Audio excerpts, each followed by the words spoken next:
On va démarrer donc, merci à toutes et à tous d'être ici ce matin pour ce petit déjeuner. RCS Messagerie, est-ce que la messagerie comme WhatsApp Messenger vont remplacer le SMS?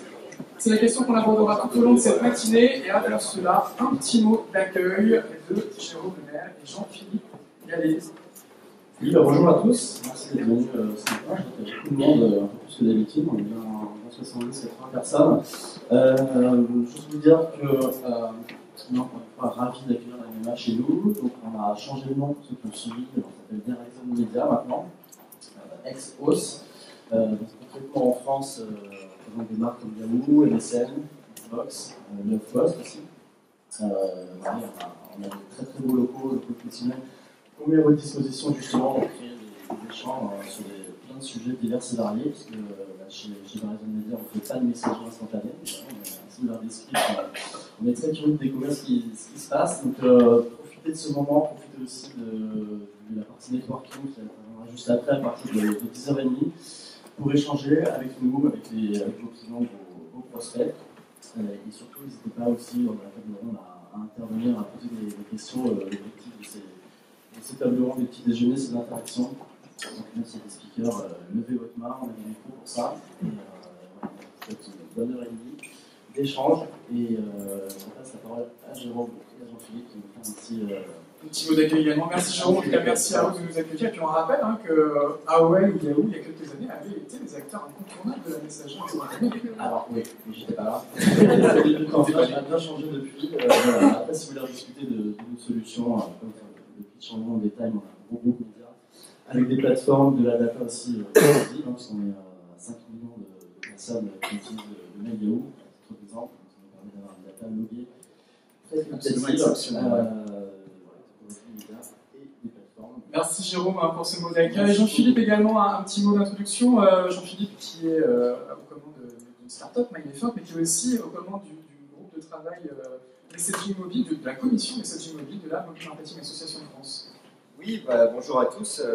On est ravis effectivement de vous accueillir chez Verizon, toujours aussi nombreux. Alors juste un petit mot sur la Mobile Marketing Association. C'est une association professionnelle qui regroupe à peu près 150 acteurs du marketing mobile. Et en particulier, un certain nombre de ces acteurs travaillent sur les sujets de messaging, donc historiquement le SMS. Et depuis 1-2 ans, on s'ouvre, parce qu'on suit les usages, à des systèmes de messagerie beaucoup plus riches. Et c'est, je pense, un moment de foisonnement très intéressant, et je pense qu'aujourd'hui vous allez avoir du retour d'expérience et des présentations de technologies, des choses assez denses, parce que le sujet en ce moment est assez dense, tout simplement. Alors avant de donner la parole à Jean-Philippe Gallet, un mot sur le programme. Donc on va avoir dans quelques instants donc, les 10 choses à retenir du Mobile World Congress qui avait lieu il y a 15 jours à Barcelone, et Jean-Philippe nous fera l'amitié de nous présenter ces 10 grosses tendances. Ensuite, une présentation de notre partenaire Infobip par Stéphane Châtelain, SMS, FCS, WhatsApp, pourquoi choisir, une excellente question. Et puis ensuite, j'aurai le plaisir d'animer la table ronde sur plutôt les messageries OTT avec nos partenaires. On y revient dans quelques instants, et on aura ensuite aussi, après la présentation de Jean-Philippe, la présentation des chiffres aussi de SMS marketing qui n'apparaissent pas dans le programme. Jean-Philippe, on le disait, il y a 15 jours, c'était le Mobile World Congress. Qu'est-ce qu'on peut retenir de cet événement? Il y a 15 jours, c'était le Mobile World Congress. C'était à Barcelone. Je ne sais pas combien d'entre vous qui est allé au Mobile World Congress cette année. Donc, vous êtes quelques-uns dans la salle. C'est, pour ceux qui ne connaissent pas, quand même, je vais quand même dire 2 mots. C'est le plus gros et le plus énorme salon consacré à la mobilité dans le monde. C'est 2400 exposants, c'est 10 hectares d'exposition, donc c'est absolument gigantesque. C'est un événement qui est organisé par la GSMA, donc la GSM Association, qui regroupe 250 ou 300 constructeurs et 800 opérateurs dans le monde. Donc on reparlera d'ailleurs de cette GSMA un petit peu plus tard quand on parlera de RCS. Voilà, donc On va parler de tendance, et la grosse tendance, l'énorme tendance de ce salon cette année, c'était la 5G. La 5G, vous en avez certainement un tout petit peu entendu parler dans la presse. C'était présent sur tous les stands. Si tu n'avais pas ton logo 5G, tu étais un petit peu has-been. Donc tout le monde a présenté des innovations autour de ça. Il y a beaucoup de sujets, beaucoup de choses à dire sur la 5G. Très rapidement, on a astucieusement choisi une photo où il y avait marqué 5G et Huawei. Il y a avant tout, premièrement, des sujets de souveraineté autour de la 5G. Vous en avez peut-être entendu parler. Le déploiement de ces réseaux est aussi quelque chose qui est regardé de près par la sphère politique, notamment sur les sujets de sécurité nationale. Donc, c'est vraiment un sujet assez touchy qui ralentit potentiellement dans certaines zones le déploiement. Donc, en termes de déploiement, justement, on n'y est pas. Alors, Orange a annoncé des choses intéressantes. Hein. Déploiement, je crois, des expérimentations dans 17 villes, je crois, cette année,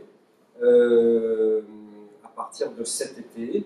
Il faut quand même savoir que les licences pour les opérateurs seront attribuées par des enchères à partir du mois de septembre, de mémoire. Donc, bien évidemment, en France, hein, donc bien évidemment, on n'est pas encore du tout sur un déploiement commercial. À quoi ça sert la 5G? Ça sert à plein de choses, en fait. On imagine que ça va plus vite. Ça va plus vite que la 4G, que ça va plus vite que la 3G. Bon. Et ça va très vite, en fait. Hein. Si on est dans des conditions optimales, en débit théorique, ça va plus vite que la fibre optique. C'est des conditions qui arrivent pas souvent, il faut un peu être tout seul devant la borne. Bon. Mais quoi qu'il en soit, on aura tous l'impression d'aller plus vite parce qu'il y a autre chose de très important, c'est une meilleure allocation des ressources. C'est-à-dire si on est nombreux à se connecter sur la même borne, les ressources sont mieux partagées. Et donc globalement, on va tous avoir l'impression d'aller plus vite. Donc c'est un des principaux points. Deuxième point principal, c'est la latence, le temps de latence qui est très faible. Alors ça, je ne sais pas si vous voyez tout ce que c'est, mais grosso modo, ça veut dire que c'est très très très réactif quand on échange de l'information. Et c'est un élément clé pour développer de nouveaux usages. Alors, celui qui était beaucoup présenté là, c'est pas un sujet très marketing, mais ça illustre bien malgré tout. C'est le jeu en réseau, le jeu piloté, un jeu qui tourne dans le cloud depuis son smartphone notamment. Donc voilà, la 5G, c'était vraiment le gros truc du salon. Et d'ailleurs, ça se décline sur les terminaux. Et ça se décline également, et ça c'est un autre sujet cœur de la 5G, c'est pas juste j'accède au réseau via mon téléphone mobile, la 5G ça va beaucoup plus loin que ça, parce qu'il y a plusieurs couches de services, pour gérer les voitures connectées, le B2B, etc. En particulier, ça intègre les normes dédiées à l'IoT, le Narrowband IoT et le LTE-M. Qu'est-ce que c'est que tout ça? Ça veut dire grosso modo que les équipements en IoT vont pouvoir se diffuser massivement parce que les coûts vont être très réduits et le fait d'utiliser le réseau cellulaire pour l'IoT, ça a des avantages très importants, c'est qu'il n'y a pas besoin de Wi-Fi, de box, de setup, etc. C'est un peu comme un téléphone. Vous êtes dans le réseau, ça se connecte, quoi. Et donc ça, c'est assez révolutionnaire en ce qui concerne l'IoT. C'est encore une fois poussé par les Chinois, en particulier Huawei. Je vous ai dit, tout ce qui tourne de la 5G, il y avait beaucoup l'ombre de la Chine derrière. La 3G, c'était très européen comme sujet. Là, on est vraiment sur un sujet qui est poussé par notamment Huawei, qui déjà indique qu'il y a 5 millions de terminaux qui utilisent le narrowband. Et donc, ça va se développer de manière très massive. Alors, sur des usages plutôt industriels, hein, on parle d'agriculture connectée, de logistique connectée, de choses vraiment qui vont changer, la smart city, etc., qui vont changer beaucoup de choses dans nos vies, mais qui ne sont pas vraiment accès grand public, quoi, pour le moment. Donc ça, une grosse tendance. Les terminaux 5G, on continue. Donc Samsung, notamment, a présenté un S10 version 5G. Il est plus grand, il est super, et par contre, il est un peu plus épais. Donc, il faut voir qu'on n'est pas encore totalement prêt au niveau terminal. Alors, tout le monde en a présenté un, hein, tous les constructeurs, mais on n'est pas totalement prêt parce qu'il y a encore des efforts de miniaturisation à faire. La 5G, il faut plus d'antennes, c'est compliqué. compliqué à intégrer dans les smartphones, donc c'est voire très compliqué. Donc il faut travailler à nouveau sur la miniaturisation. Et il faut savoir que typiquement ce téléphone-là a une puce qui n'est pas nativement 5G. Donc il y a un petit modem qui est intégré, 5G, qui est intégré dans le terminal. Ce qui fait qu'aujourd'hui, on a un peu des. L'année dernière, les téléphones 5G, c'était un peu des briques. Et donc là, déjà, il y a des beaux efforts de miniaturisation, mais c'est encore plus gros que ce qu'on connaît aujourd'hui. Donc c'est presque prêt, quoi, mais c'est pas encore complètement prêt. Ceci dit, c'est pas grave, vu que le réseau n'est pas complètement là. Donc, je pense que l'année prochaine, on aura vraiment quelque chose de vraiment commercial. Bon, je parlais de la Chine, c'est quelque chose, je vais passer très rapidement, mais ça c'est quelque chose de très frappant quand on se balade dans le salon. Il y a exclusivement beaucoup de constructeurs chinois inconnus pour certains en Europe, mais en fait c'est vraiment, ils trustent complètement les terminaux. Donc je passe là-dessus, mais je pense que c'est une tendance de fond quand même. Voilà, donc il y avait le premier gros sujet, c'était la 5G avec toutes ces déclinaisons, notamment le nombre de la Chine derrière. Deuxième gros sujet qui était vraiment apprécié par le grand public sont les écrans pliables. Est-ce que c'est le dernier gadget à la mode? Est-ce que c'est une tendance de fond? On ne sait pas encore très bien. Ceci dit, je vais quand même vous dire ce qu'on a vu. On a vu des téléphones par quelques constructeurs, mais qui étaient sous cloche, sous vitrine, donc impossible de jouer avec. Donc vraisemblablement, on est quand même sur des téléphones, même s'ils sont déjà pricés 2000 € chez Samsung, 1300 € chez Huawei, qui ne sont pas encore complètement finis au niveau software. Le hardware, ça va bien, mais c'est quoi l'usage? Comment on utilise tel ou tel écran? Qu'est-ce qui se passe quand c'est plié, quand c'est déplié, etc. Donc ça, manifestement, chez Samsung, ils ont un peu travaillé ça avec Google au niveau de l'OS, pour essayer de faire quelque chose d'intéressant. Chez Huawei, ça avait l'air encore super. Donc c'était sous des belles vitrines. Ceci dit, le hardware est super, avec des parties pris déjà sur le hardware. On peut déjà nous laisser imaginer des choses. Chez Huawei, vous voyez, c'est deux écrans qui se déplient vers l'extérieur. Donc quand c'est plié, il y a un écran sur la face avant, un écran sur la face arrière.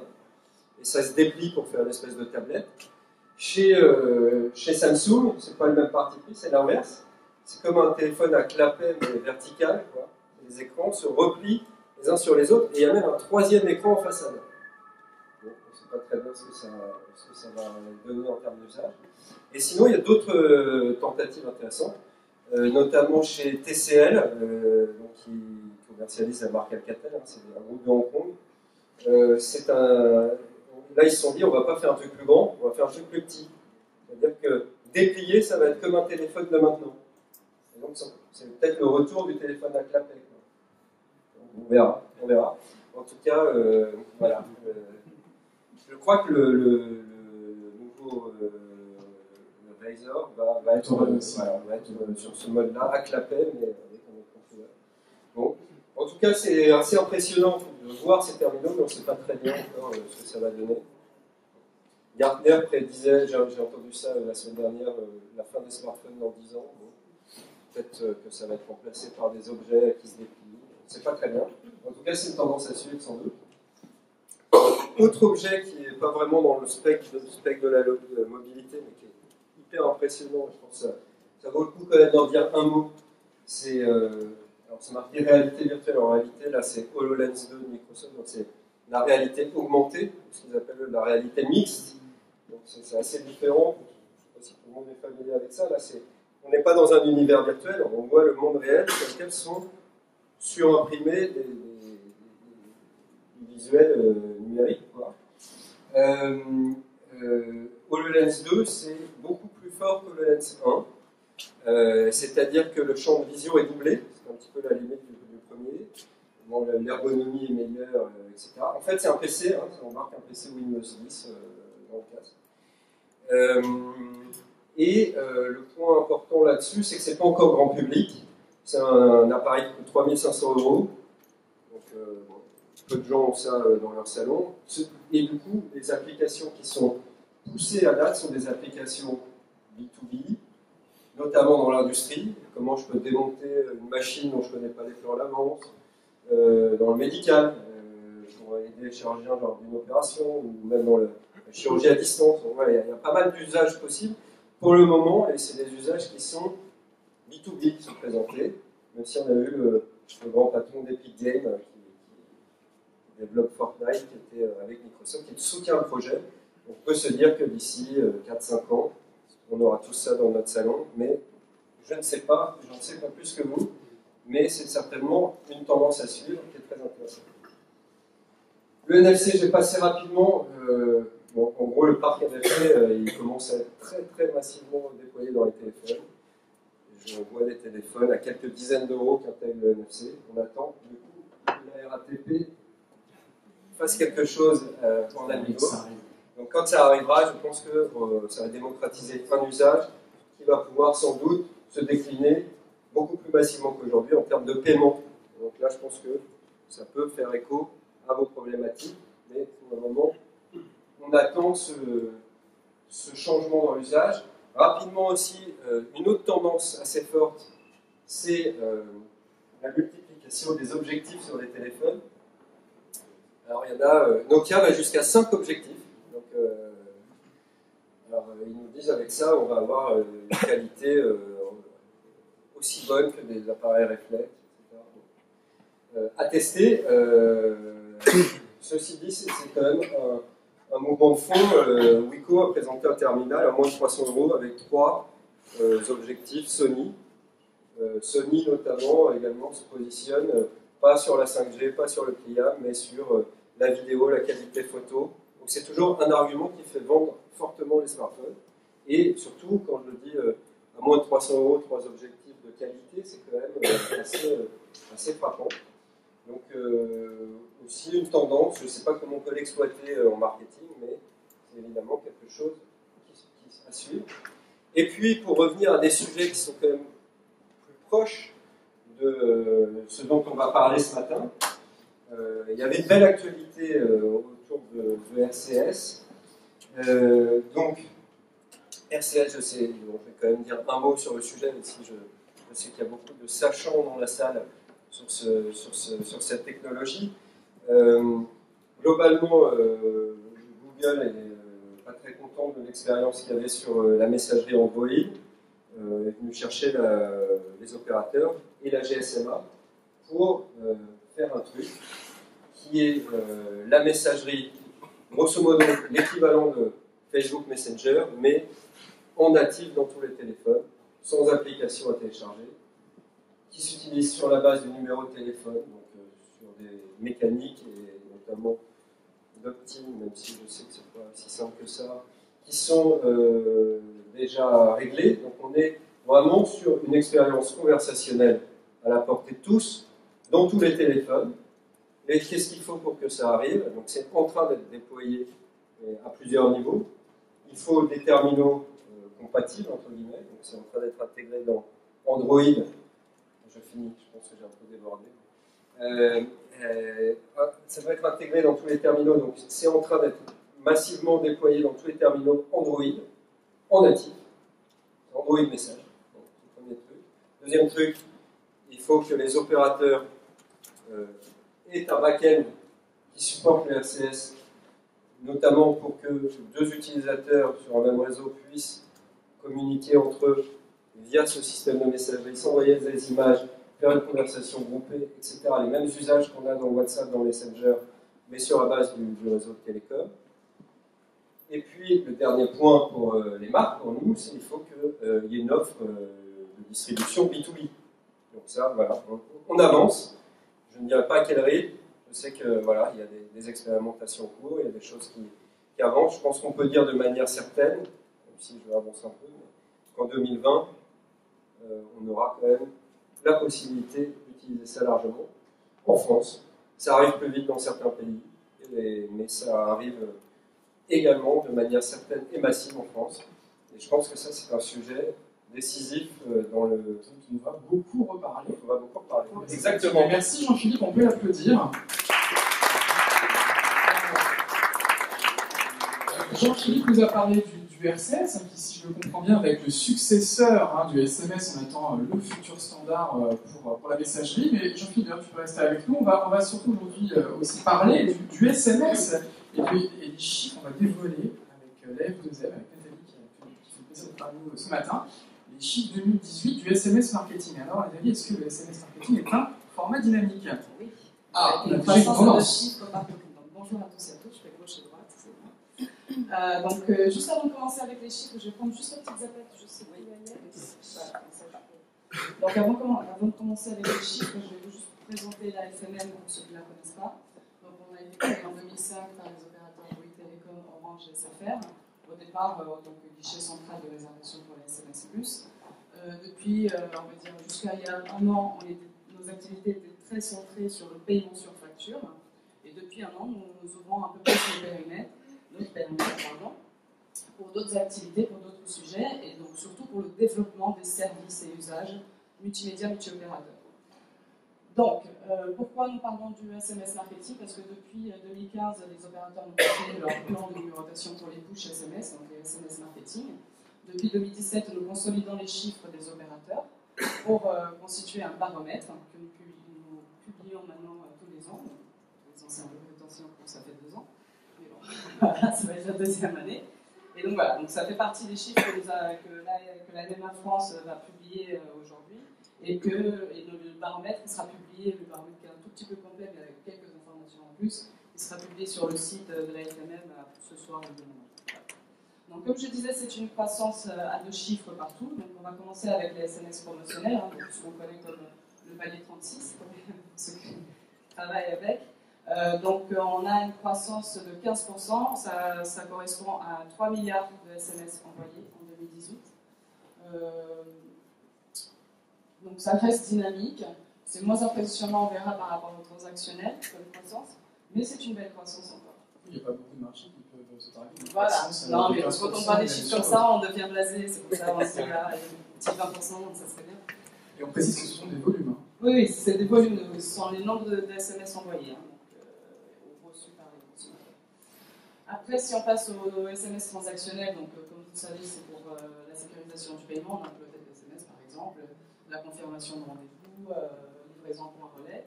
Donc le nombre de SMS envoyés atteint à peu près 2,5 milliards, on va dire, si on arrondit un peu les chiffres, ce qui nous fait une encore plus belle croissance de 38%. Je reviendrai sur le mois de novembre. Le mois de novembre est un mois assez fort pour le SMS marketing en général, comme le mois de décembre. Mais la croissance au mois de novembre, elle est assez impressionnante pour le transactionnel, avec plus 55% par rapport à l'année dernière. Je vous parlerai du petit focus qu'on a fait sur le Black Friday, parce que les chiffres sont assez intéressants aussi. Donc plus 38% pour le SMS transactionnel. Quand nous faisons les deux ensemble, on a une belle croissance. Le résultat n'est pas surprenant, donc plus 24%. Donc on atteint 5,5 milliards de SMS envoyés. Si je reviens, donc, comme je vous disais, au mois de novembre, on a eu plus de 600 millions d'SMS envoyés. La moyenne par mois en 2018 était autour de 460 millions. Donc, et la semaine du Black Friday représente 40% de ces envois. Donc une semaine, 40% des envois d'SMS. Donc, je vous dis, dans le baromètre à FMM qu'on va faire en partenariat avec les NEMA France, on va essayer de faire régulièrement des focus sur des périodes importantes comme ça, le Black Friday, les soldes, le Noël, voilà. Donc, comme vous avez une information un peu plus fine sur les périodes promotionnelles. Donc, comme vous pouvez voir, le SMS, il est là, il est présent, il est dynamique. C'est encore plus impressionnant avec l'évolution du SMS transactionnel, donc les plus 38%, ce qui nous fait encore être... On est encore assez optimiste sur le pouvoir de développement du SMS transactionnel et du SMS en général marketing. Mais c'est vrai que le côté serviciel, il est assez fort, il est assez utile. Je vous rappelle que le SMS, il adresse 100% du parc de téléphone mobile. Et il est accessible dans tout le territoire, donc je pense qu'on a encore quelques belles années devant nous. Passons à la pression publicitaire. Aujourd'hui en France, on est à 5 SMS,6. Bon, on va arrondir à 6, soyons généreux. On est à 6 SMS reçus par mois par abonné. On est assez raisonnable en France. Voilà, pourquoi je dis assez raisonnable, c'est quand on regarde le reste, quelques autres pays à l'étranger, bon, à part les États-Unis, les autres, ils ont une pression publicitaire qui est bien plus importante, jusqu'à 12,4 au Royaume-Uni, ce qui peut être assez impressionnant. Donc on a de la marge en France. Donc on va dire côté business, on peut dire qu'on a de la marge en France. En tant qu'AFMM, on a une petite casquette de régulateur aussi. On veille, et je pense que la LMF France aussi, pour l'intérêt du marché, veille aussi, à ce que ça ne devienne pas non plus une nuisance pour les consommateurs. Donc il faut vraiment faire attention à cela. Donc bon, c'est positif, le SMS est là, donc on est très content de l'arrivée du RCS. Mais, la valeur du SMS, c'est aussi qu'il reste rare. Il reste rare, c'est un plan de... Oui, c'est l'importance. Donc merci. Jean-Philippe, peut-être un mot aussi sur ces chiffres. Nathalie disait, voilà, contrairement à l'idée reçue, ça reste un marché en très forte croissance. Hein. C'est un marché en très forte croissance, c'est d'autant plus remarquable que la technologie existe depuis longtemps. Elle a quoi, là, 25 ans maintenant, 30 ans Je sais pas, et c'est d'autant plus remarquable que ça existe depuis longtemps et que, si on regarde bien ces chiffres quand même, la France n'est pas spécialement en avance. Alors, c'est pas une question de timing, c'est une question d'usage. Il y a encore, quand on compare au Royaume-Uni, on se demande bien pourquoi on utilise 2 fois moins ce canal que nos amis d'outre-Manche. Donc, je pense qu'au niveau annonceur, on a là des questions à se poser sur, effectivement, peut-être sur certains usages, penser à reprivilégier ce service. Notamment le domaine serviciel, visiblement. Domaine serviciel, effectivement, sur le cycle de vie client, mais également, comme on le voit, sur les sujets promotionnels, il y a encore de la marge. Très bien, merci en tout cas Nathalie et à la deuxième d'être partenaire. C'est des chiffres que vous pourrez retrouver d'ici quelques heures sur les sites de la F2M et de la MMA et qui feront l'objet d'une communication presse dans quelques dizaines de minutes. On a parlé de SMS, on a parlé de RCS, on a parfois le sentiment qu'il va falloir choisir entre tous ces formats. Alors, du coup, on va se tourner vers Infobip, notre partenaire de la matinée, Stéphane, Romain. SMS, RCS, WhatsApp, pourquoi choisir? Les micros sont là si vous voulez. La zapette est là. On vous retrouve dans 15 minutes. Bonjour à tous. Merci de nous rejoindre pour cette matinée. Merci à Jean-Philippe et Nathalie pour ces présentations et ces chiffres très intéressants. Avec Stéphane, le directeur France, on a choisi de présenter comme sujet aujourd'hui SMS, RCS, WhatsApp, pourquoi choisir? Donc, comme vous le savez, depuis déjà quelques mois maintenant, WhatsApp a ouvert ses API aux entreprises via des sociétés comme Infobip. Et donc les entreprises aujourd'hui peuvent ouvrir un nouveau canal de messagerie avec leurs utilisateurs sur une application de messagerie qu'ils connaissent déjà, qu'ils apprécient, dans laquelle ils ont confiance. Et puis dans le même temps, on a Google, avec un consortium d'opérateurs et de fabricants de téléphones mobiles, a lancé le RCS que Jean-Philippe a mentionné un petit peu plus tôt, qui est en termes de fonctionnalité capable de rivaliser avec les applications de messagerie comme WhatsApp. Et puis on a entendu de manière un petit peu abusive souvent le terme de SMS 2.0. Alors, malgré l'arrivée du RCS, toutes les prévisions laissent à penser que le marché des OTT va être de plus en plus fragmenté. On va avoir de nouveaux concurrents sur le marché. Et nous, au contact des annonceurs et des clients, on a une question qui revient souvent. Sur quel canal mobile dois-je me lancer? Avec une ou deux questions sous-jacentes. WhatsApp va-t-il remplacer le SMS? Le RCS va-t-il remplacer WhatsApp? Nous, on a un parti pris chez Infobip. On pense que c'est pas que la bataille des applications mobiles ne doit pas être le combat des marques. C'est pas vraiment à elles de se poser finalement cette question. D'une part, en laissant le choix aux utilisateurs et en proposant plusieurs canaux de communication mobile, donc SMS, push notification, email, voix, on va pousser la communication beaucoup plus loin. Et puis on va pouvoir adresser un message aux utilisateurs avec, en fonction de l'heure, de leur lieu géographique, de leur intention, avec derrière une satisfaction utilisateur toujours plus grande. Et j'en prends pour exemple, en fait, très simplement que même ces applications mobiles, donc il y a une interdépendance entre elles. Si on prend WhatsApp aujourd'hui, Alors, WhatsApp utilise toujours le SMS et le canal voix pour délivrer des codes de sécurité, donc l'authentification à deux facteurs pour la sécurité des utilisateurs. Et puis dans le même temps, on a le RCS qui va prévoir sur les combinés, enfin les appareils qui ne sont pas encore compatibles, ou bien lorsque l'opérateur mobile ne supporte pas la technologie, de délivrer un SMS à la place finalement du contenu RCS.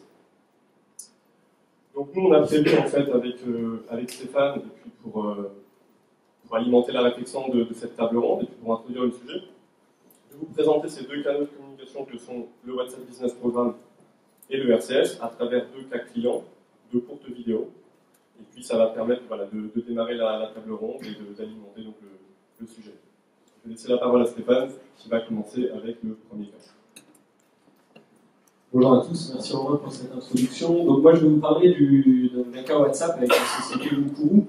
Mukuru c'est une société anglaise, anglo-saxonne,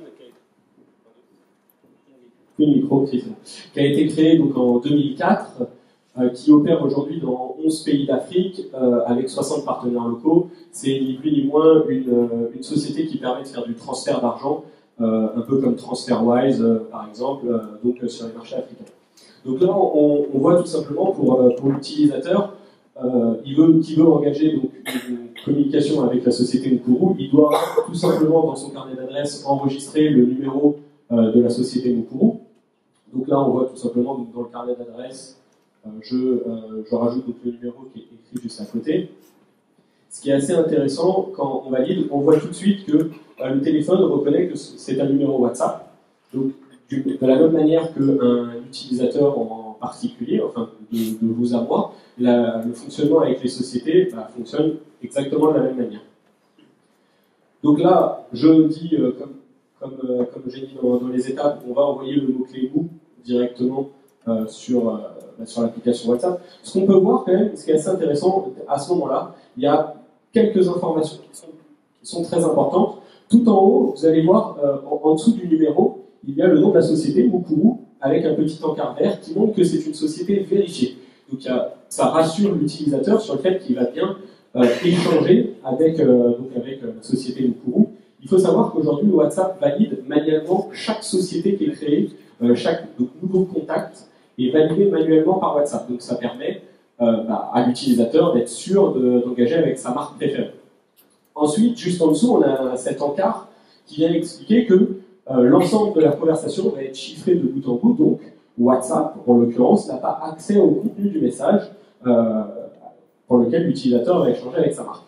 Donc ça, ce sont quand même deux informations qui sont intéressantes. Donc là, j'ai mis effectivement le mot-clé MOU.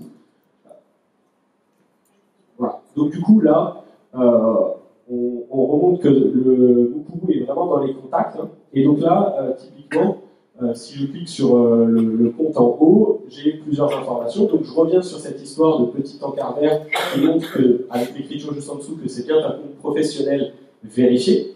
J'ai bien le logo de la société Mukuru. J'ai bien le site qui apparaît donc juste en dessous. Si je défile le profil utilisateur, donc de la même manière finalement que sur la partie particulière, hein, je revois bien le numéro de mobile, je revois bien aussi à quoi sert Mukuru, help you move money around Africa. Et là, j'ai deux informations en dessous qui sont très importantes. Il y a tout simplement le bouton bloquer. On peut bloquer l'utilisateur de la même manière que le stop SMS. Donc on voit vraiment cette possibilité de se désengager, de se désabonner avec la marque. Et en cas de spam massif, potentiellement, on peut signaler l'entreprise. Donc on voit que sur l'usage en fait au travers de WhatsApp, ça a vraiment été bien pensé pour que l'utilisateur ait la meilleure expérience possible avec sa marque. Donc là, on me demande depuis quel pays je veux envoyer de l'argent. Donc actuellement, je veux envoyer de l'argent depuis mon compte du Botswana. Donc je réponds 1, tout simplement. Donc là, c'est vraiment un chatbot. Et là, il me propose plusieurs cas d'usage. Le premier, c'est celui qu'on va développer par la suite. Donc de m'enregistrer comme nouvel utilisateur ou nouveau client Mukuru. Le deuxième, je suis déjà client Mukuru. Troisième, je vais demander justement les taux de change qui vont m'être appliqués, ou du moins la commission qui va m'être appliquée pour ce transfert d'argent. Et le quatrième cas, tout simplement, je vais demander à être rappelé par un conseiller Mukuru. Donc moi, je vais m'enregistrer comme nouvel utilisateur.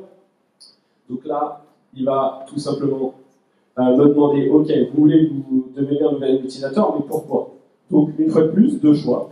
Parce que je veux envoyer de l'argent, ou parce que je veux obtenir la carte Mukuru. La carte Mukuru, c'est une carte Visa, Mastercard, c'est une carte de crédit classique qui permet d'être utilisée directement sur les 11 pays d'Afrique où Mukuru est présent. Ce qui est intéressant de voir, donc dans le cas de... Donc, nous, on va envoyer de l'argent, mais que ce soit d'ailleurs envoyer de l'argent ou le cas d'obtenir la carte Mukuru, les possibilités de WhatsApp sont intéressantes puisque si j'obtiens une carte de crédit, forcément la banque, ou du moins l'établissement, va vouloir demander des documents personnels.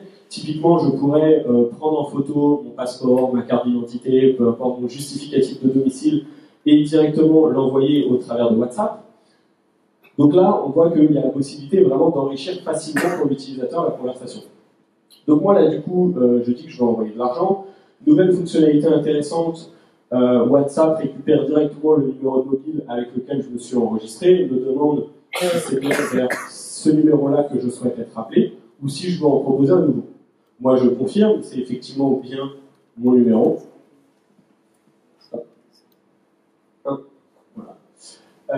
Il y a un point aussi important, comme terme de fonctionnalité qui n'est pas démontré là sur WhatsApp, c'est le partage de la localisation.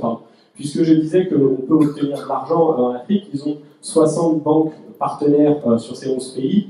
Si je veux, par exemple, récupérer de l'argent en cash, on pourrait imaginer comme cas d'usage de dire où est le point où je peux récupérer l'argent le plus proche et partager ma localisation. C'est une fonctionnalité qui existe sur WhatsApp et donc qui peut être bien évidemment utilisée sur la partie entreprise.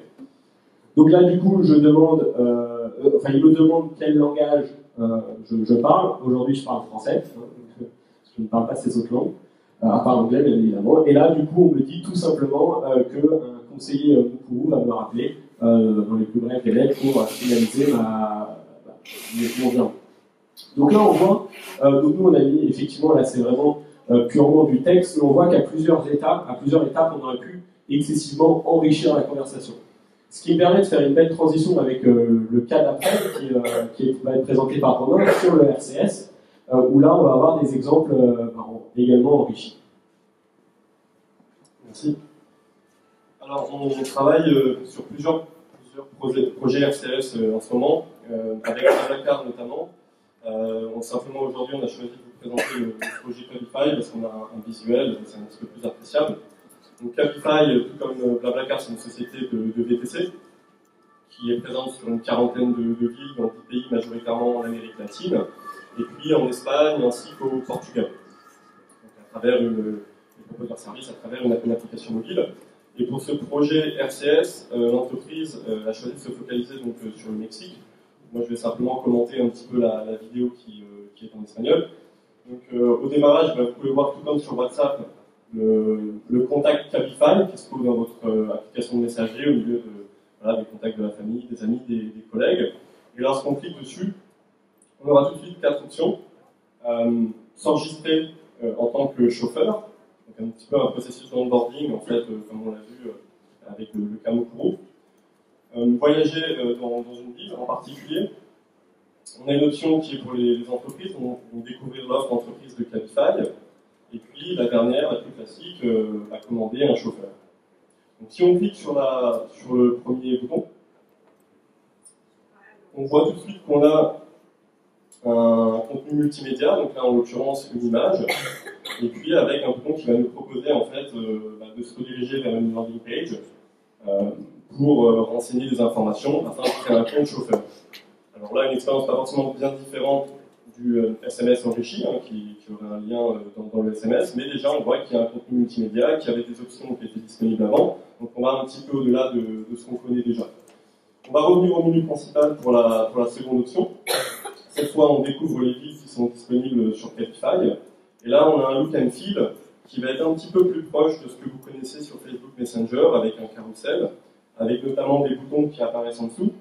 Et là, on voit un bouton pour télécharger l'application mobile, et donc qui dit application mobile dit push notification, donc encore une fois une imbrication assez fine entre les différents canaux de communication sur mobile. On va revenir sur le menu et puis on va tester la dernière option qui est tout simplement d'aller commander un taxi.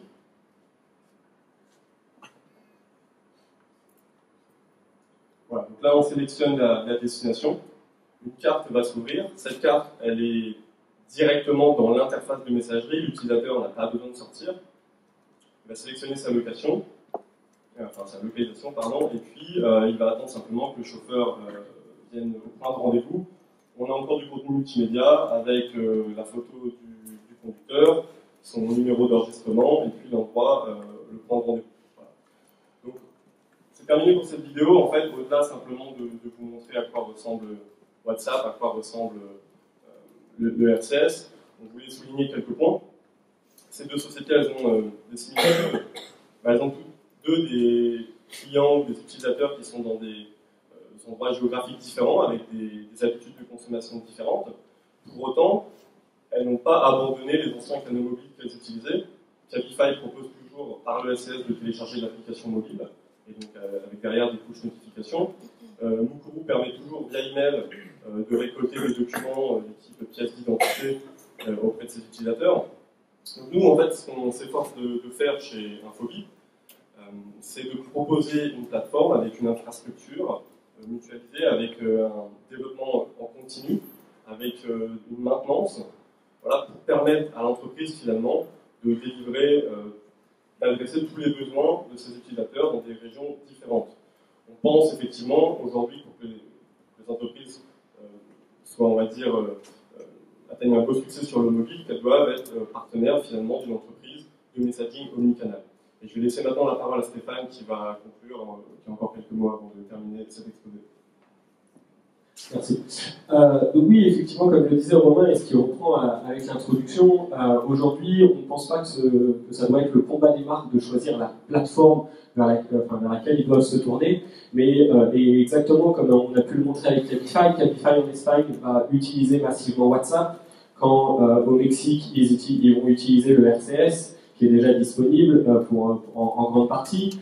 Moi, j'ai présenté le cas de Mukuru qui utilise WhatsApp, mais qui aujourd'hui utilise aussi le SMS et l'email notamment. Donc on voit que c'est pas le combat des marques. Il faut être là où le consommateur sera. Et pour pouvoir enrichir cette conversation, il faut et pouvoir répondre aux attentes de l'utilisateur, il faut pouvoir travailler avec un partenaire, forcément comme Infobip, qui vous permet de communiquer sur tous ces canaux mobiles au même moment. Et, voilà. Et du coup, pourquoi Infobip est intéressant également, c'est ici vous pouvez voir notre présence mondiale, donc peu importe où vos consommateurs seront dans le monde, Infobip sera en capacité de vous accompagner. Aujourd'hui, Infobip, on est 1500 personnes réparties sur l'ensemble de ces bureaux, et on est actuellement toujours en pleine croissance. Pour conclure, on vous a parlé du RCS, on vous a parlé de WhatsApp. Nous, ce qu'on veut dire, c'est qu'aujourd'hui, WhatsApp, par exemple, est déjà disponible. Et si vous avez un use case pour la MMA, aujourd'hui, nous, on s'est dit qu'on était en capacité de vous proposer un pilote de 2 mois, prêt en 2 semaines à seulement 2 000 €. Voilà. Ça sera ma phrase de conclusion. On l'applaudit. 2 mois, 2 semaines. Pour seulement 2 000 €. Pour seulement 2 000 €, ça va susciter des conversations. Peut-être avant de se quitter, est-ce qu'il y a une ou deux questions dans la salle, des gens qui aimeraient peut-être les privés du RCS et qui vont en savoir un peu plus? Bonjour, Jessica Paolini de chez Pajon Solocal. J'ai une question sur le cas que vous avez présenté, Mukuru. Pourquoi est-ce que l'intégralité du parcours n'est pas faisable dans WhatsApp? Pourquoi la solution après, c'est d'être rappelé?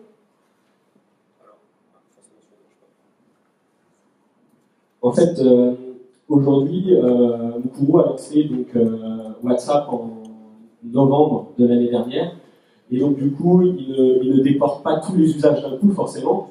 Ils ont encore des process en interne qui sont faits comme ça, et du coup, ils y vont en fait step by step pour imbriquer de plus en plus de cas et pour aller jusqu'au bout du process. Mais aujourd'hui, ils ont mis ces étapes.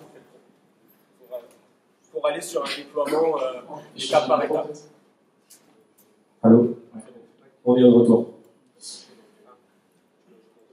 Ouais, non, et puis aussi très simplement, pour terminer avec ce qu'a dit Stéphane, je pense que l'entreprise n'a pas forcément envie de tout automatiser. Il y a aussi des cas d'entreprises qui veulent justement pouvoir mixer chatbot et puis agent, employé.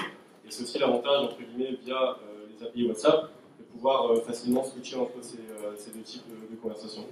Ça, je comprends, mais d'un point de vue user, je trouve que le parcours est un peu déceptif. La valeur ajoutée, elle n'est pas flagrante. Oui, mais d'un point de vue d'entreprise, ça permet de commencer assez rapidement avec un use case assez simple et finalement aussi de tester, d'expérimenter et de driver l'intérêt des utilisateurs. N'hésitez pas à poursuivre la discussion tout à l'heure et peut-être à faire une coopération. Hein, non seulement ça sera déployé. Une autre question? Oui, bonjour, Jean-Christophe Paille d'OBS. Alors, dans les cas présentés, on a vu des chatbots, enfin, on a compris qu'il y avait des chatbots derrière, on a vu des landing pages. Est-ce que dans l'offre type Infobip, il faut considérer aussi et aider l'entreprise à l'accompagner sur mettre en place ces landing pages ou chatbot, ou c'est uniquement le transport à nouveau sur les canaux de distribution? Aujourd'hui, on est uniquement sur la partie transport de messages. Après, effectivement, on travaille avec des sociétés qui elles, sont en mesure de construire des chatbots et faire cet accompagnement. Donc oui, aujourd'hui, nous, on est vraiment sur la partie messaging mobile. Puis vous avez déjà vu le couleur de logo, opération à faire, c'est un début. Est-ce qu'il y a une dernière question? Une dernière question, mademoiselle, présentez-vous. Elisabeth, bonjour, Pro de Diego. Je voulais savoir s'il y avait des références françaises sur WhatsApp aujourd'hui. Oui, on en a. On en a, aujourd'hui, on ne les communique pas, on a des références, on a des sociétés qui sont au dernier step pour lancer le projet, mais on ne souhaite pas communiquer pour l'instant. C'était très clair. Merci en tout cas à tous les deux pour cette présentation. Merci. Puis on restera si quelqu'un veut encore répondre sur votre offre. C'est un petit mot pour dire si Stéphane ou moi-même ne sommes pas disponibles après, il y aura Régis qui est là-bas, ainsi que Chloé qui font partie de la... Régis, Marc et Chloé. On est 5, donc normalement on pourra se voir. Merci. C'est le filtre à la sortie.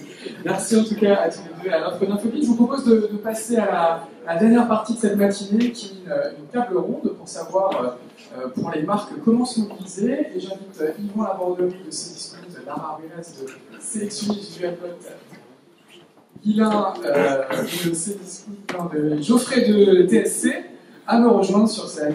Merci, bonjour à tous, on peut les applaudir.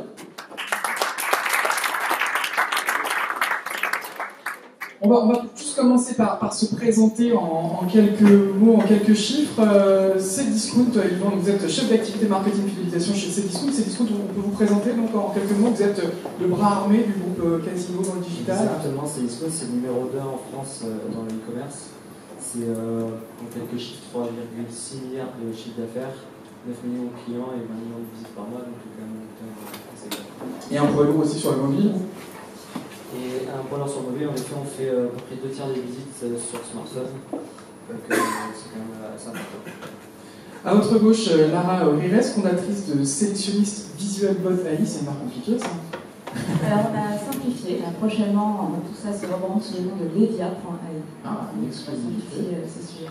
Et votre métier? Et notre métier, c'est de proposer des solutions de commerce ouvert conversationnel. Donc on a une technologie qui permet à des retailers, des e-commerçants de pouvoir mettre en place sur tous leurs canaux des solutions automatisées de conversationnel orientées pour la vente. Et vous avez justement accompagné Cdiscount, on en parlera dans quelques instants sur un cas. Et je réponds juste à la dernière question sur les acteurs français dans WhatsApp.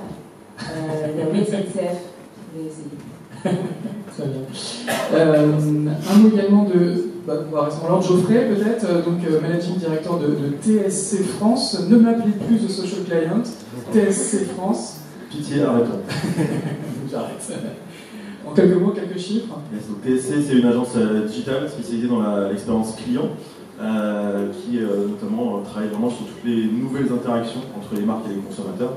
Donc on est typiquement dans le sujet de ce matin, tout ce qui est messaging, chatbot, voicebot, tout ce qui est de l'ordre du conversationnel, y compris aussi tout ce qui est communauté, et vraiment tous les nouveaux moyens entre les marques et les consos d'échanger ensemble. Et puis une agence qui appartient à un grand groupe, hein. C'est ça, juste quelques étages en dessous, ça a été le groupe qui est un spécialisé dans le centre de contact, dont le digital fait désormais partie très large. évidemment. Et à votre gauche, Guilain Mikechel, Head of Media Acquisition chez Deezer. Deezer, alors je peux vous demander une chanson, mais en quelques mots, en quelques chiffres. Deezer, je pense que tout le monde vous connaît plus ou moins. On a été créé il y a 12 ans chez nous. 12 ans déjà, ouais. Le micro a l'air de pas très fonctionner. On a d'autres normalement. On va y arriver. Non, ça fonctionne.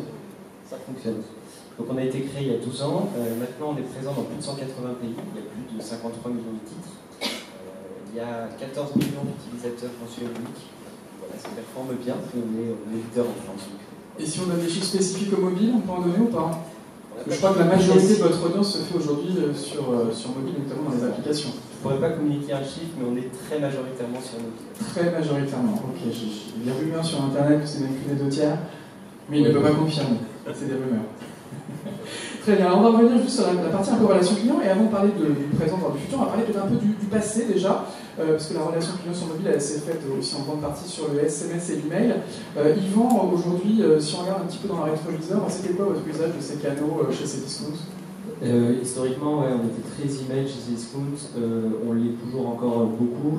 Après, depuis quelques années, en effet, comme on est beaucoup développé sur mobile, on s'est mis à faire beaucoup plus de canaux mobiles. Donc principalement SMS, un peu aussi beaucoup d'ailleurs de push notification aussi sur mobile. Parce que vous avez beaucoup de porteurs de l'application désormais. Exactement, ouais. On en a beaucoup. Après, on a aussi un site web mobile qui fonctionne bien. Donc, PWA, je crois bien, qui gère aussi les web notifications sur Android. Exactement. On a aussi fait du PWA avec Google et on a aussi des notifications pendant le navigateur. Et ces canaux aujourd'hui vous donnent satisfaction? La notification, elle remplace progressivement l'email ou... Alors on a des deux, on a des clients qui sont uniquement abonnés à l'un et d'autres uniquement abonnés à l'autre. Et après on en a qui sont aussi sur les deux, donc c'est complémentaire. C'est une complexité à gérer, ouais. Une coexistence et pas besoin forcément de choisir l'un ou l'autre. Oui, carrément, parce que du coup dans un email on peut mettre beaucoup d'infos, dans une notification c'est beaucoup plus concis, donc c'est pas du tout la même manière de travailler les deux. Donc c'est intéressant.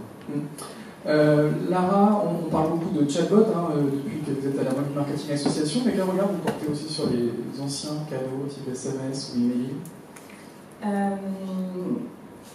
Beaucoup de bienveillance. Nous, ce qu'on constate un peu de façon macro, c'est que l'ère du web était très associée à l'ère de l'email. C'est un canal qui a très très fortement marché, qui a été un peu victime de son succès et qui du coup est devenu un canal qui aujourd'hui est considéré par les consommateurs comme aussi un canal de spam. Un email, ça s'échange, un compte Messenger, ça ne s'échange pas. Donc déjà, un canal qui s'est un peu abîmé. C'est un canal qui s'est un peu fatigué par la pression qu'on a pu y mettre. On voit qu'aujourd'hui, les taux d'ouverture quand même chutent, et notamment chutent auprès des jeunes générations qui basculent vers en effet des usages complètement mobiles, et notamment dans les nouvelles plateformes de messagerie. On n'a même plus besoin d'avoir un email pour s'inscrire. Les nouvelles générations n'ont pas d'email jusqu'au moment où ils cherchent un travail. Donc si on veut les contacter à d'autres moments, avant leur passage dans la vie active, il vaut mieux les contacter par un numéro de téléphone, parce qu'aujourd'hui, ils n'en ont pas besoin. Donc le canal email, pour moi, est un canal qui n'est plus forcément le canal d'aujourd'hui. C'est un canal qui marche toujours, qui est très fort, évidemment, mais la question ne se pose pas. Malgré tout, il a tendance à être un peu désuet et pas complètement dans les usages d'aujourd'hui. Le SMS, on l'a vu, c'est un vieux canal qui marche toujours aussi bien. Je crois que plus on a voulu continuer à l'utiliser, c'est un canal qui continue à avoir de bonnes performances. Maintenant, qui a le désavantage d'être non interactif jusqu'à l'arrivée du RCS et qui ne permet pas du coup de fluidité, une interactivité, une instantanéité que réclament aujourd'hui les consommateurs d'aujourd'hui. Geoffrey, également un mot sur ces canaux traditionnels en digital? Alors, nous, on porte la conviction finalement que même s'il y en a qui peuvent en effet s'user selon les générations, que certains peuvent en effet être un peu moins riches en attendant le RCS comme le SMS, que mine de rien, dès lors qu'ils sont bien adressés en termes de contenu, que la marque fait du bon travail en termes d'UX conversationnel, que les mots sont bien choisis, que le tone of voice est pertinent, on peut réussir à créer de la connivence, de la complicité et cette conversation à valeur. Donc on reste convaincu que c'est surtout le contenu et la façon dont on le fait, dont on orchestre, ça qui est important.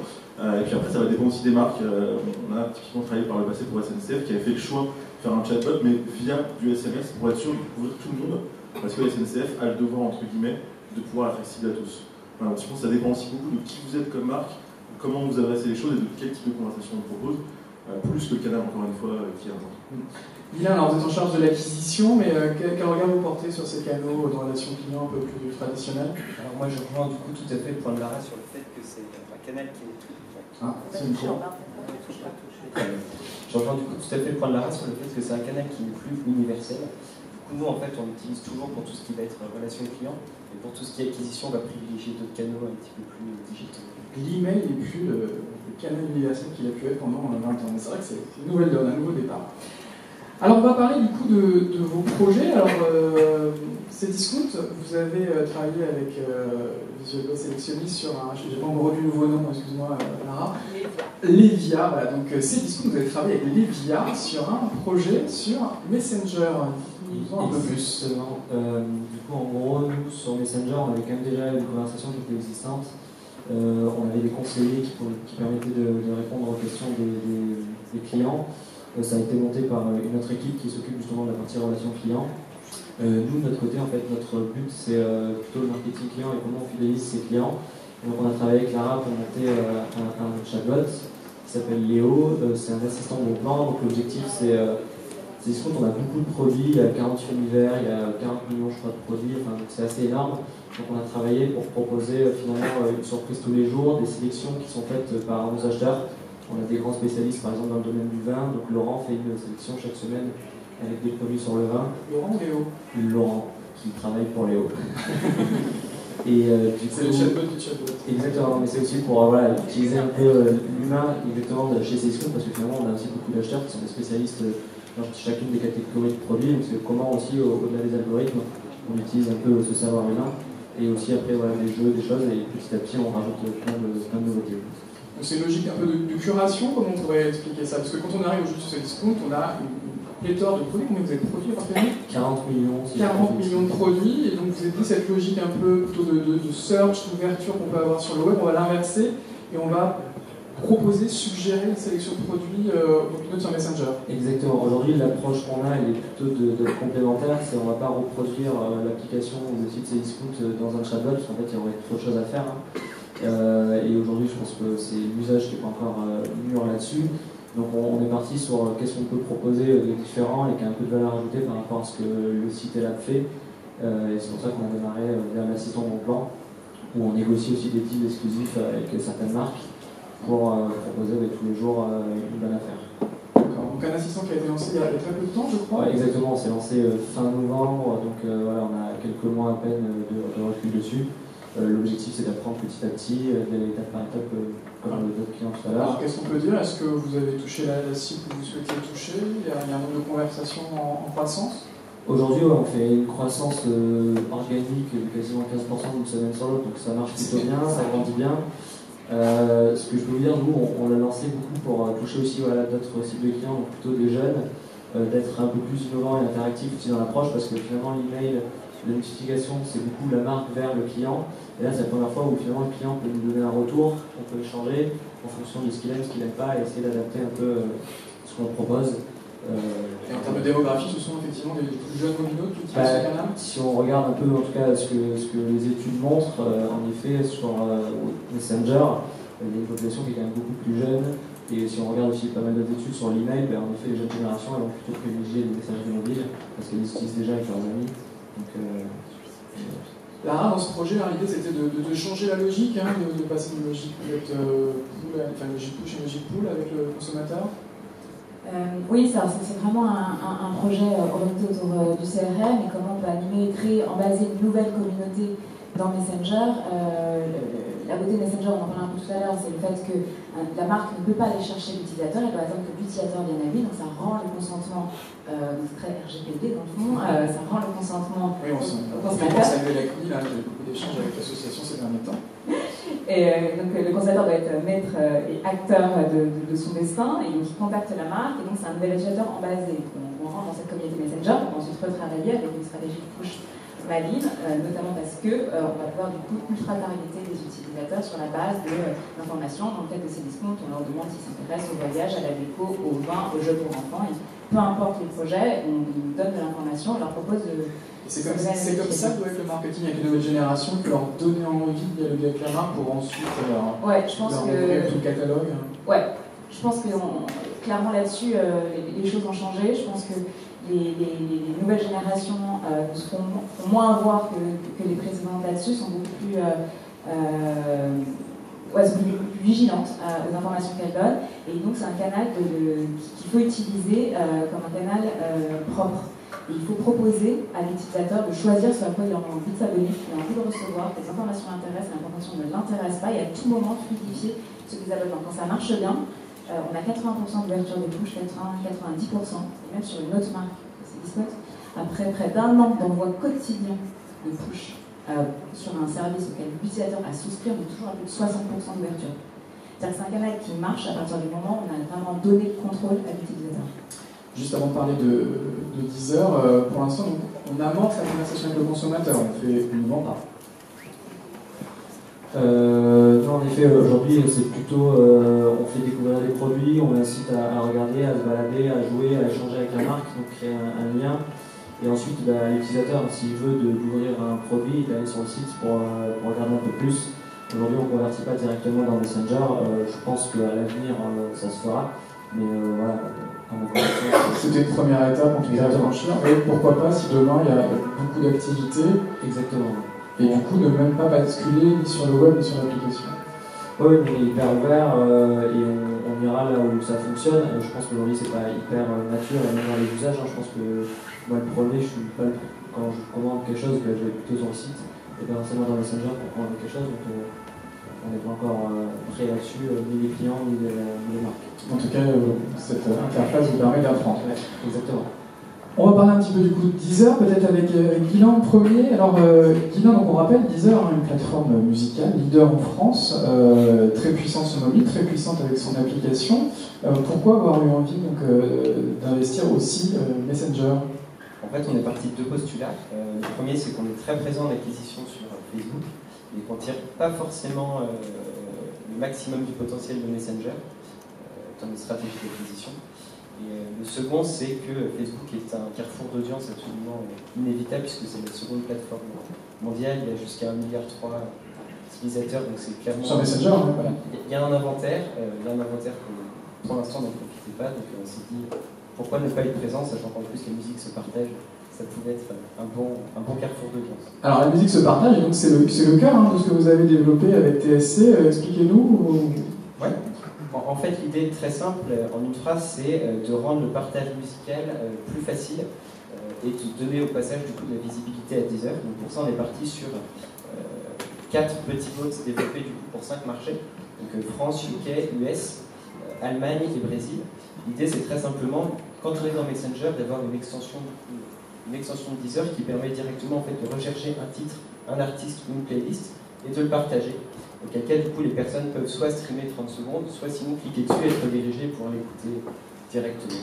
Je crois dire qu'on a une vidéo, Catherine, si on peut lancer la vidéo pour voir un peu quoi ça ressemble. On essaie d'illustrer le propos de manière un peu ludique pour continuer comment ça marche en détail. Mais... Ouais, on va regarder maintenant. On envoie. Je ne sais plus s'il y a du son, quand il y a du son. Bah oui, il y a du son, forcément, c'est Deezer que tu fais.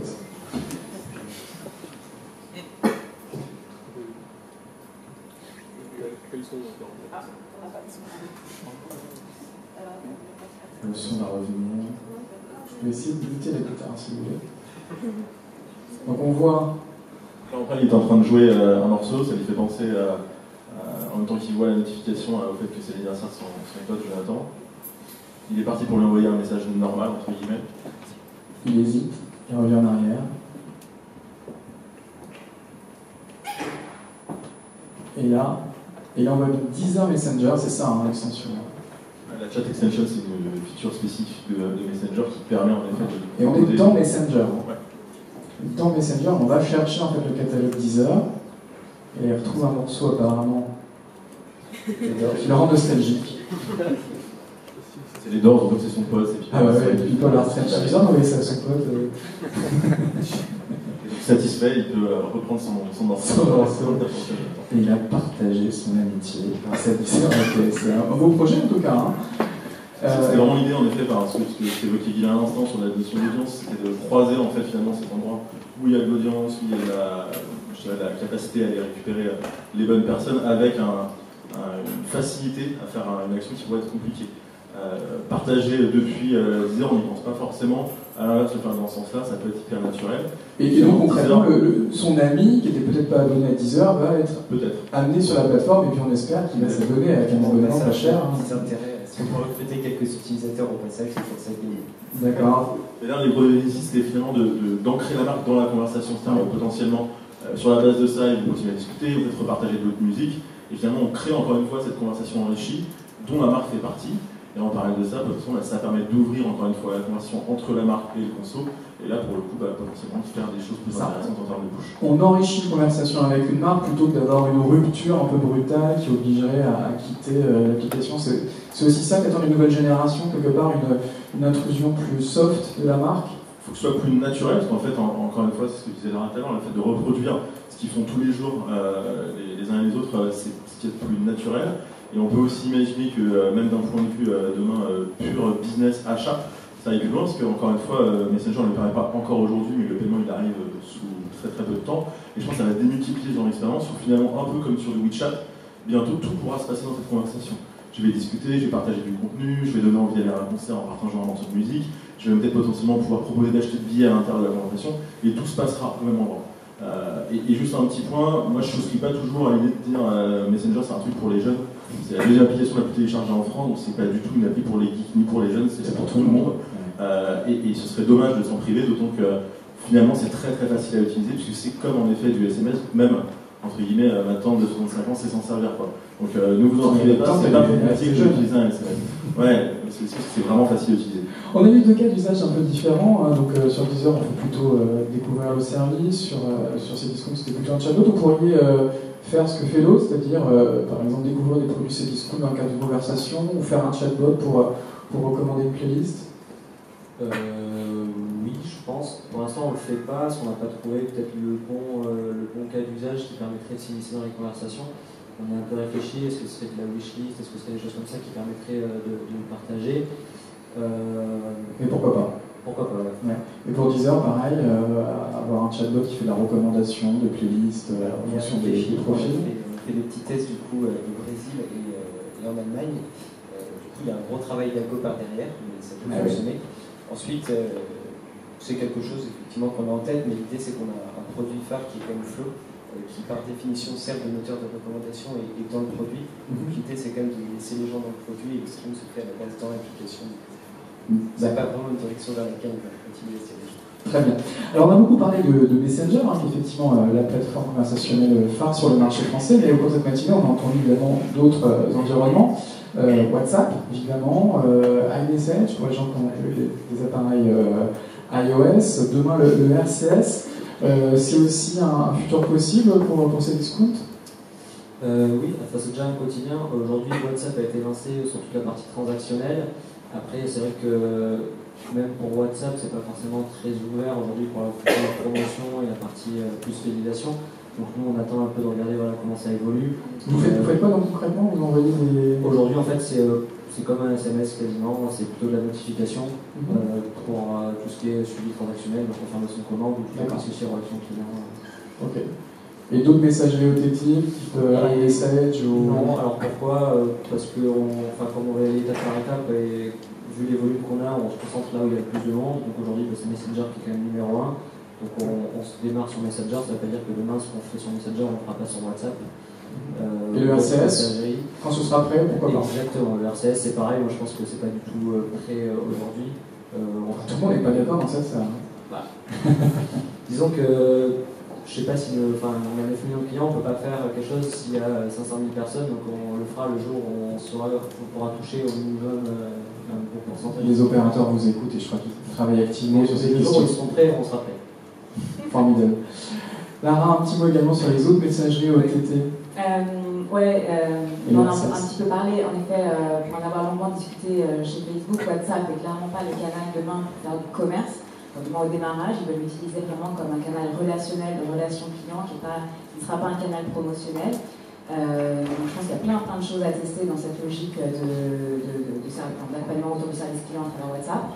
Instagram va s'ouvrir aussi prochainement. Alors c'est pas demain matin, mais je pense que courant 2019 il se passera des choses.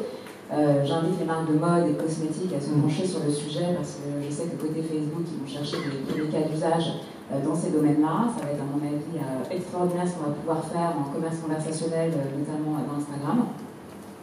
iMessage, là on a des clients qui l'utilisent, ça a été un super succès quand ils l'ont mis. Ils ont clairement vu que le flux des consommateurs se dirigeait en proposant de pouvoir interagir avec iMessage. Ils choisissaient cette option-là au détriment des autres canaux. Alors après c'est une question évidemment de l'UX et de visibilité, mais quand on proposait l'option, les gens allaient dans cette direction-là. Le seul frein qu'ils ont vu derrière, c'est la scalabilité. Parce que plus on a de demandes, alors en fait, juste pour remettre les choses au clair, ces canaux-là sont formidables, mais ça demande des canaux chauds. Hein, donc il faut avoir un opérateur derrière qui soit capable en temps réel de répondre à l'intégralité des demandes qui transitent. Sachant que la particularité, c'est que le consommateur, lui, va aller vers ce canal-là au moment où il le décide. Ça ne veut pas dire qu'ensuite il va continuer la discussion dans cette fenêtre de temps-là. Il va ensuite partir faire autre chose, il y reviendra.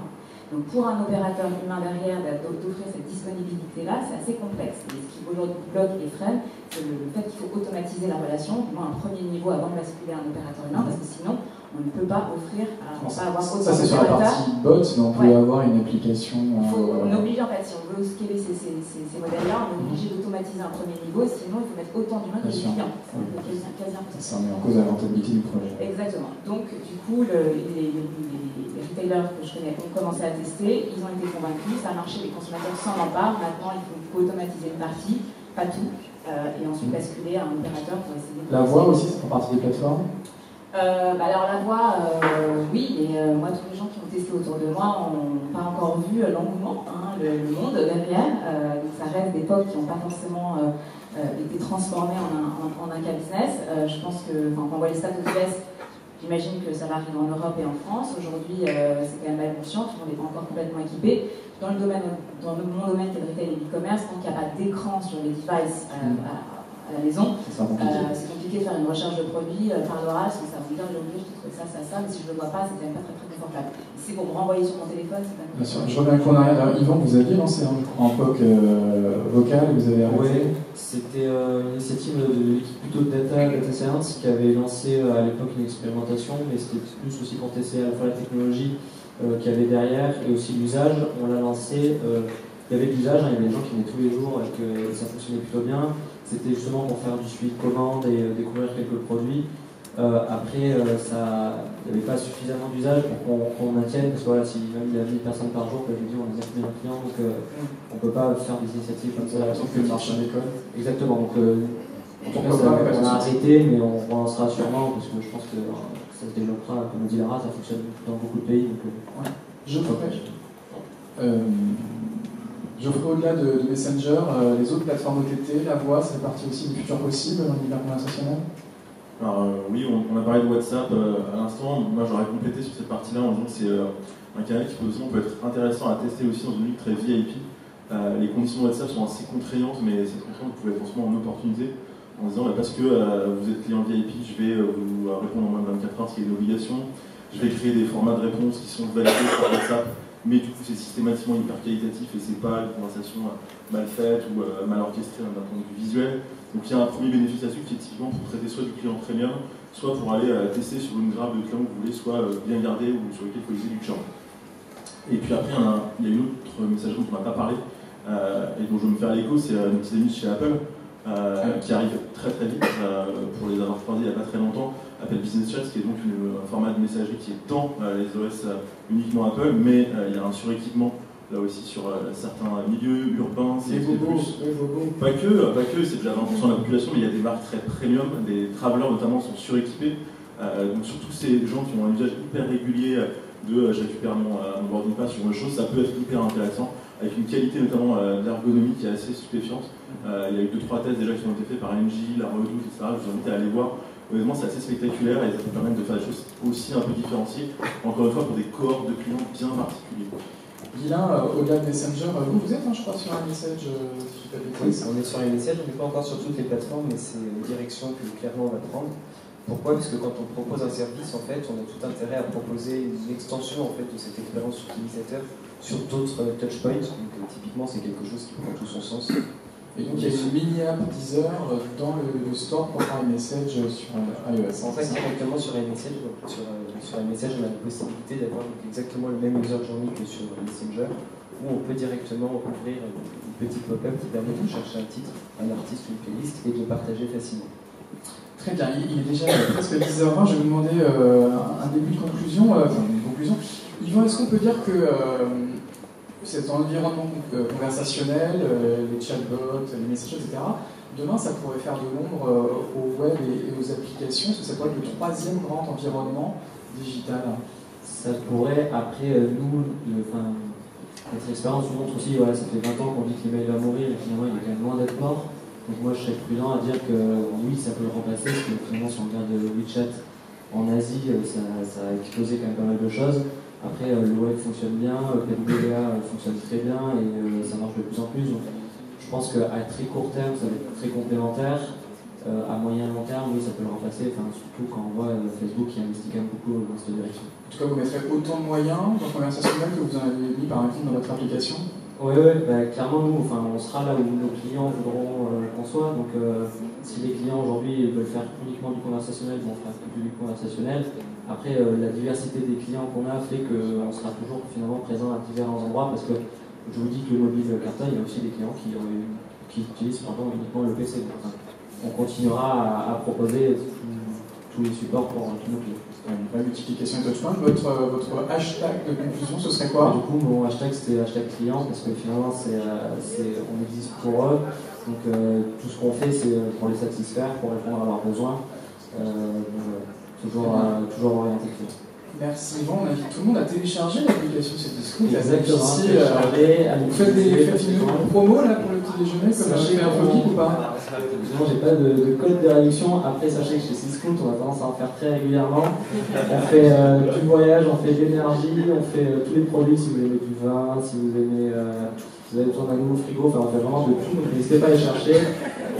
C'est le moment de la pub. Nos emplettes sont nos emplois, comme on nous expliquait il y a quelques années. Vous êtes une des seules grosses boîtes françaises, effectivement, capables de rivaliser aujourd'hui avec les GAFA. Donc c'est pas absurde. Et on livre les acheter 1000 temps et acheter les impôts, je crois. On paye les impôts, on livre le jour même, en quelques heures.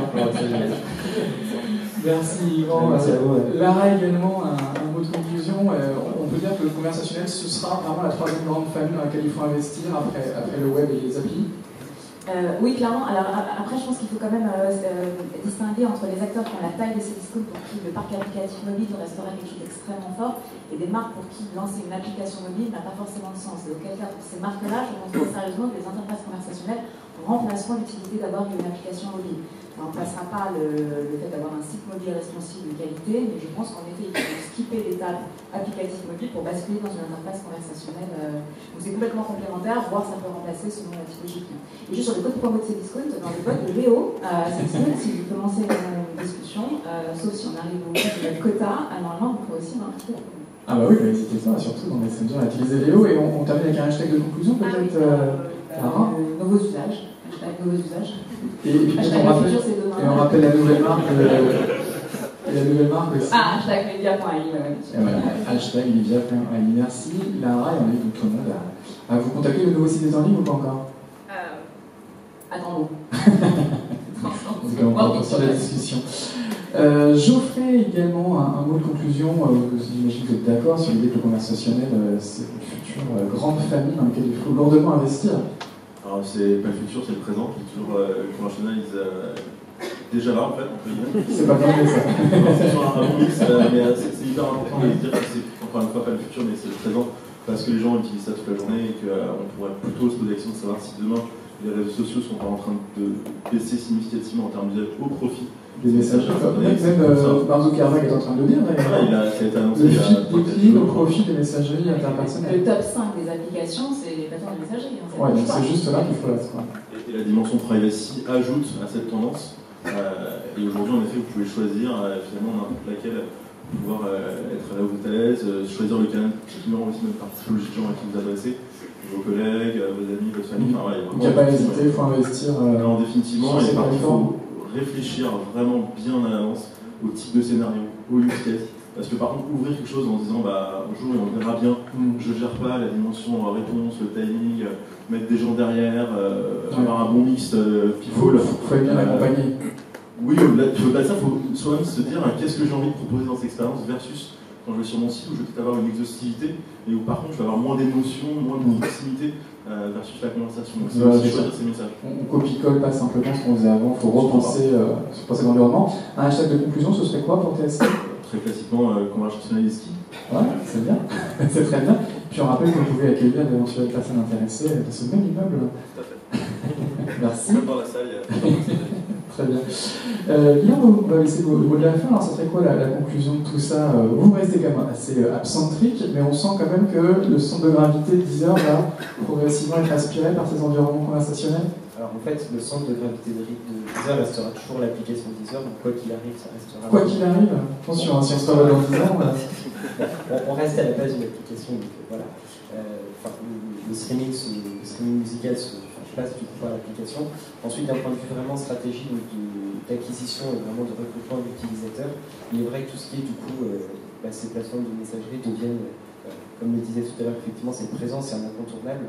C'est un carrefour d'audience qu'il ne faut pas négliger. Typiquement, c'est ce vers quoi c'est clairement en fait un endroit sur lequel il nous faut être présent, il nous faut être visible.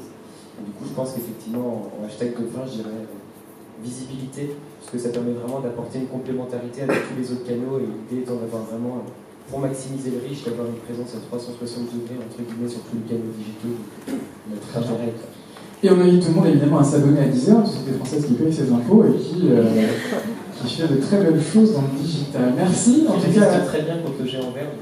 Le géant vert, suédois. Oui. Merci en tout cas à tous les cas, on fait des applaudissements.